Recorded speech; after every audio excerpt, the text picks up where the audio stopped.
Pencurian di toko donat di Surabaya, Jawa Timur terekam kamera CCTV. Ternyata pelaku merupakan karyawan toko yang belum genap sehari bekerja.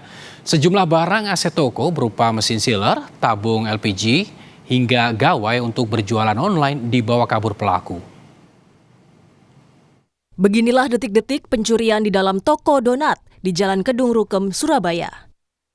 Pelaku merupakan karyawan toko berinisial DS asal Tangerang Selatan, Banten yang belum genap sehari bekerja. Pelaku beraksi seorang diri pada Sabtu dini hari lalu. Sejumlah aset toko dibawa kabur, di antaranya 2 tabung LPG, mesin sealer, gawai untuk berjualan online, dan uang tunai. Menurut salah seorang karyawan toko, pelaku memang tinggal di dalam toko atas tawaran pemilik. Awalnya tuh cari karyawan untuk jaga stand kue. Itu kan cari yang tidur di dalam gitu loh, Mas. Terus akhirnya ketemu anaknya domisili di Tangerang.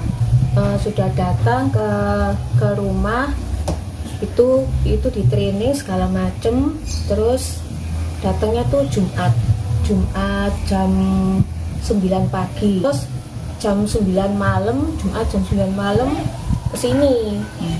Nggak taunya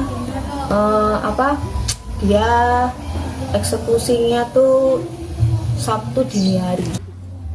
Akibat pencurian, pemilik toko mengalami kerugian jutaan rupiah. Korban juga telah melaporkan kejadian ke Polsek Tegalsari, Surabaya. Nyoman Deni, Kompas TV, Surabaya, Jawa Timur.